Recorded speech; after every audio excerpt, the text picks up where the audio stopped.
Hi, welcome to the award-winning Ed Brown Show. Once again, we have our awards, and we got our two famous correspondents here going to be here today. We're going to be getting our awards. We're going to talk about Bowie State. We're going to talk about Michelle Obama. And what we're going to do first, we're going to start with number one, Edwina Larkin, one of the correspondents that took time out to cover the Bowie State win in the CIAA. Plus, we have one of the Bowie State, what do you call it? Cheerleaders. Yes. I mean, you got to have something, to keep you rolling. Welcome back home, Edwina. Thank you very much. It's so good to be back in the studio again. And of course, I went down to Charlotte to see and to cover the CIAA tournament. And ladies and gentlemen, Bowie State Bulldogs, the male basketball team, won the entire tournament. So we send kudos out to Bowie State and their men's basketball team for achieving that victory. The CIAA tournament was great as always. As and usual. they start off with an awards luncheon for the men's and the women's basketball team. Shaw University girls beat Fayetteville State University girls, and Shaw was the reigning champions this year for the 2013 CIAA tournament. Great. And you mentioned the cheerleader that we have here from Bowie State University. We are glad to have Marisha Burton, who's here with us today, and she's going to talk to us about cheerleading for Bowie State University. She's cheered there now for 4 years. She is a senior, majoring in political science. Oh, wow. And we're going to find out what Watch she's your going back. to do after she graduates from Bowie State University. And because this is Women's History Month, she is also here to share with us some of the things that she has gone through this year. I think it started this year. It's been an entire year, so Okay. last April. Yeah, last April. So she's going to share with us, and I would like to say that she is an inspiration to me. She's a beautiful young lady. She is intelligent. She has a lot of confidence, and she is just strong. And young women who are listening to us today, take heed and listen to what she has to share with us as far as what she has gone through this year. One of the questions that I'm going to begin to ask her, how were you diagnosed about this situation that you have encountered? Well, I was diagnosed with ovarian cancer April 2012, and I had no idea I had a tumor growing inside of me. No idea whatsoever. Actually, it was upon our return from the CIAA championship the year before. Wow. We did an excellent job as cheerleaders. We worked really hard, like we always do. And I was in pain, but it was pain from obviously cheering, tumbling and jumping and throwing girls up in the air and everything. When we returned, I was sick for a while. Like I just had a lot of flu-like symptoms, and I just was feeling pretty just terrible. So I just let the weeks pass. I was just thinking I needed a rest, and I got a little bit better around midterm time, which was probably about 2 weeks after CIs. I just was feeling awful, terrible. I had all this back pain, all these symptoms that I was overlooking because I had no idea about them. I was bloated. I had a terrible abdominal pain and back pain. And upon returning home one day, I collapsed in our entryway, and my dad said, let's go to the emergency room. And everything really unraveled from then. I found out that I had a tumor that was so big, it was pushing on my back and causing me to be in so much pain. and it had to be removed. So I had my first surgery April 5th, 2012, and they removed the tumor. It was so big. They gave me a size estimate. They said it's about the same size as a baby's head. So it was really, really big. And from then, they decided to closely monitor me. I had to go and get blood work done very frequently, as well as the CAT scans. I had those every 6 months. It was scheduled to be every 6 months, but I didn't make it even to get 6 months because I had a section of the tumor that they removed. It grew back. Wow. So the 2012-2013 school year began, cheering and everything, football season, and around the time Hurricane Sandy came and graced us with her presence. Okay. I went to the emergency room again for the same type of pain, and I found out I had another smaller tumor, and they had to remove that one as well. They removed that one on November 1st, 2012. And after that one, they said, we are going to start you in January on a round of chemotherapy. So I began chemotherapy January 7th, 2013, and it's been a difficult battle, but I've been so relentless to everything. I've been strong and I've been fighting, and I really have decided to not let it affect me in my daily life, and I've still been doing everything that I love to do. Well, good. Well, Marisa, I've done a little research on ovarian cancer, and it says that middle-aged women and older women, this affects them. Absolutely. But you're not. I'm 21. Yeah. I'm young. You're young. You're Yes. not middle-aged. Yes. The percentage of women that it affects under the age of 35 is very small, and especially young, athletic. Yes. Other than this, I was normally a perfectly healthy, perfectly normal 21-year-old female. Yeah, because every time I saw you on campus, Right, you were out cheering there at the cheering. games, tumbling down the court. Yeah, you just look like the perfect person. Absolutely. I've also read too that families who have members, like whether it's your mom, your sister, or your aunt or grandmother, on either side, whether it's maternal or paternal, if they've had ovarian cancer, You're you at should get high checked. risk. Yes. The crazy part is neither of my sides had it. Neither my mother's side or my dad's side. So it was really baffling everybody when they told me I had ovarian cancer, because my mom was like, it's not on my side. My dad was like, it's not on my side.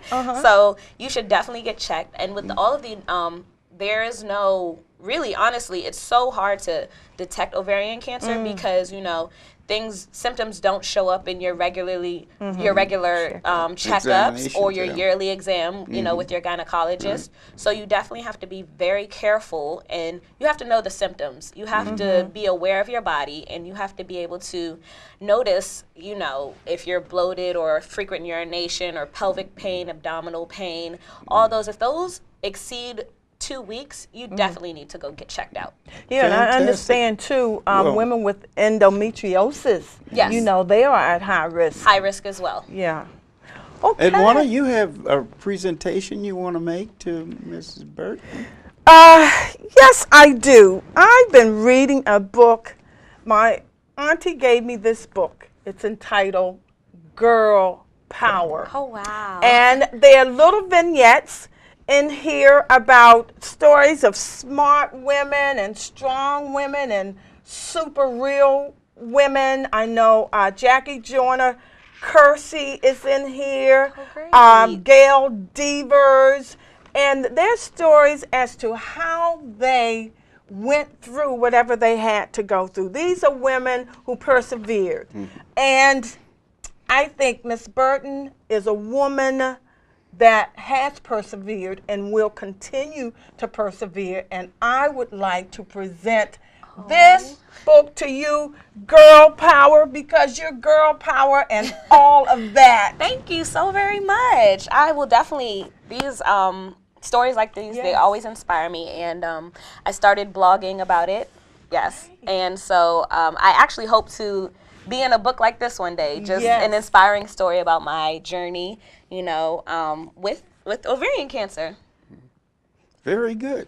Now, tell us a little more about the CIAA. You want to Oh, wrap that I up? wanted to know, since she's a cheerleader. Yeah, she can tell and us. Well, I'll she's tell you guys, it was represented great. Bowie State Yeah. University. Give us a feedback. It was amazing. Alicia. Yeah. In the 4 years that I've cheered at Bowie State, we've had an excellent basketball team. We Yes. always, well, in the past 3 years, we always finish number 1 in the North, and we go down to CI's like, all right, we're gonna win, and it just never works out for us. And this year, they didn't do Bowie's season. It wasn't so hot. Right. You know, we lost some games, we won some games. It was kind of difficult for the basketball team because Right. they were so used to finishing number 1 and always being on top. They had a difficult year, and we finished number 4 in the North, which was very discouraging to them. I know they were a little down about that, but man, when we got down to CI's, I don't know what happened. worked out. They kicked it up a couple of notches because they just fought so hard, Yes. Yeah. and it was a great experience to be able to see my team finally Fantastic. bring Yeah. that victory home. The last time they won was Yeah. 2003. 2003. So it's been 10 years. Well, you've but- heard it here on Ed Brown and honoring Miss Burton, and really, this is an example of a young lady and diversity that happens, and she was able to handle it. We'd like to congratulate you on your efforts that you've made to maintain and actually decided to win the battle. Yes. Okay.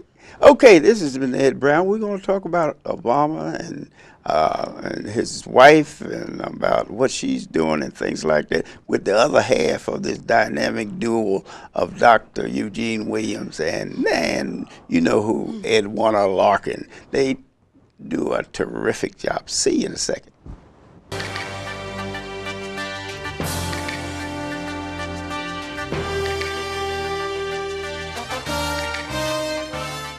Hi, welcome back. Wasn't that really fantastic? Bowie State student there has persevered through something like cancer. Well, now we have the big dogs of the Ed Brown Show, Edwina Larkin and Dr. Eugene Williams, and we're going to talk about women and education. Tell us, Dr. Williams, how did you get involved in words associated with Mrs. Obama? Oh, it is a long story, but it started right here in the public schools in Prince George's County at Annapolis Road Academy. One day I was teaching during Black History Month the I Have a Dream speech. I was also teaching Chapter 6 of The Audacity of Hope that deals with faith. Wow. I was excited about teaching these youngsters. They were excited as well. I asked the class before we got started, how many of you know Dr. Martin Luther King Jr.? Well, you know, all hands went up. How many of you know Mr. Barack Obama? Likewise, hands went up. So I said, let's read the I Have a Dream speech. Well, we had met with difficulty. Many of my students couldn't pronounce some words like sweltering. They couldn't pronounce oasis, just basic words. And then I asked them to define some of the words. They couldn't define the words. But there was a young fellow in the classroom, in the back of the classroom. He said to me, Dr. Williams, if you taught us those words through word searches, we would learn them. And I thought, well, this is a challenge. So he challenged me. Now, I had to decide whether I was going to do a word search book on Mr. Barack Obama or on Dr. Martin Luther King Jr. It happened that one morning while driving from Clinton, Maryland to Bladensburg, God gave me this idea to do the book on Mr. Barack Obama. We did not know that he was going to become the president of the United States of America. It happened. The book was there. And I was thinking, well, I've got to do a companion book. A companion book. Equality. Yes, on Mrs. Michelle Obama. Well, I did 2 in between the Barack Obama book and the Michelle Obama book. But just this past week, Words Crossing Across, word search on Michelle Obama became available to the entire world. And I'm very, very excited about it because you see, those books are designed to teach reading, writing, speaking, and verbal scores on exams like the SAT. Now, this book on Mrs. Obama is different from all of the other word search books. It has word searches, it has word charts, and it has beautiful illustrations. Illustrations done by a young man from Oklahoma City, a young man I met on Facebook, a young man that I've never met in person. I'm looking forward to meeting him. Wow. Well, he did all of the illustrations, and there the book stands. Now, the book is divided. This particular book on Ms. Obama is divided into 4 components. There's a component for young kids. Right. There's a component for teenagers. There's a component for young adults. And there's a Excellent. component for us, Ed, evolutionary elders. So the words for this book came from all over the United States. They came from Facebook. They came from my meeting students on college campuses. Wow. They came from my granddaughter who contributed. She's a teenager. They came from my son. They came, who was a former English teacher and now is an assistant principal. They came from my wife, who, as you know, is a great mathematician. Right. And they came from people from all over. It didn't matter. I said, I want this book to be different because when it reaches Mrs. Obama's hands, I want her to feel and to know that these are people speaking of her from all over the nation. And these people said nothing but positive things about Mrs. Obama. So you got the words, you've got the definition of the words, you've got the words in sentences. It is really, really my best. And I'm really, really excited about it. I'm excited about the book primarily because it's going to help so many young people as well as senior citizens or evolutionary elders. Right. It's going to help people to improve their reading, their speaking, their writing, and their verbal scores on examinations. So you see, this book is very, very important to me, and it's very, very important to the nation. Mrs. Barack Obama is very, very special to the Williams family because, as you know, on your show, my wife and I have met Mrs. Michelle Obama. Wow. We have shaken her hand. We have felt her warmth. And, you know, we just feel very, very good. And, you know, we're looking to have that opportunity with President Barack well, Obama. All right. And to even meet her again. Edwana, you know, being in the education system so long, how important is reading? And reading is the backbone of education. Reading is fundamental, if I would use that cliche. As Dr. Williams was speaking, and he's an educator, he knows that reading is the key. If you want to be successful, you're going to have to know how to read. And not only how to read, but how to comprehend, understand what you read. And I think what he was saying, what he did with his children, he had to go back to the basics. He had to explain those words to his students and possibly break down the syllables to show the students how to pronunciate those words, and also probably using a dictionary and a thesaurus to look those words up so that they would understand exactly what that I Have a Dream speech was saying, what Dr. Martin Luther King was trying to say to the masses. And you know, it's beautiful that you talked about syllabication. Yes. But what I've discovered that with all this technology, now if you cannot pronounce a word, all you need to do is to go to dictionary.com, type in the word, Right. touch a little icon, and hear the pronunciation of the word.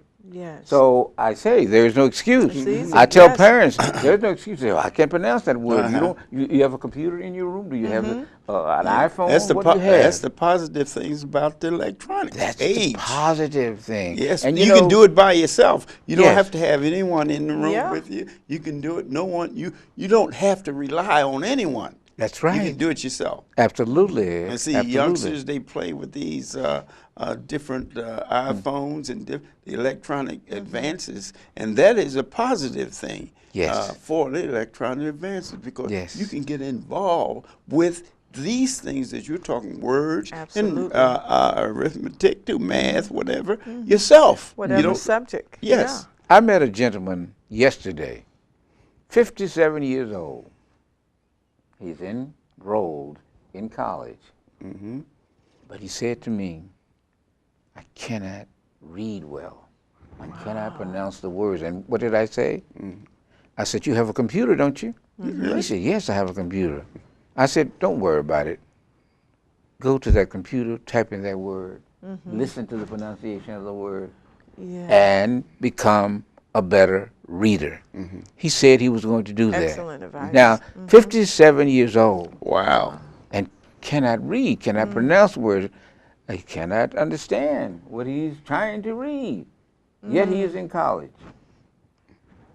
Pass through the system. So we have got to do something as a nation to get a hold of this illiteracy problem Yes, that ma'am. we are experiencing. Yes, ma'am. I think you're right. And actually, the electronics is a road before, the youngsters are using it for entertainment. Yes. Now they can use it for education. Yes. And that's so very important. With both of you are involved in education and Prince George County going through problems with education, these are things that people need to really take part in, in the selection of the school board or whatever system that you have. You have to get involved. When they have those meetings, you got to go out there.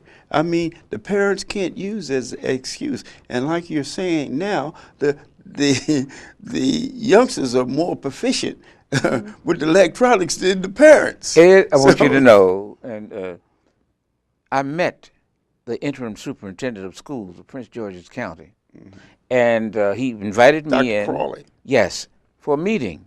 The first thing I did when I sat down, I gave him a copy of the book, and I told him that this book emanated from the Prince George's County Public Schools. He was elated. He was couldn't believe elated. it. Yes. And some of the testimony that they had a meeting last night concerning the new superintendents, and some of the testimony was saying the positive things in Prince George County are happening, but they're not being emphasized. Everything negative being there, and that's what this program is about. Okay, Yes. you have presentation. You want to present it right quick? Yes, I do want to present my book to my colleague, correspondent, Ed Warner. Thank you very much, Dr. Williams.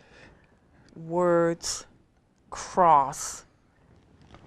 First Lady, First Lady. right. Michelle Obama, Obama. who Okay is then. the pillar That- of strength All right. for us. W- Thank w- you. We have a wrap now, and don't forget the Bulldogs having a cruise June 21st, 28th, and also forget the CIAA. The CIAA was won by Bowie State. 3 cheers for Bowie State.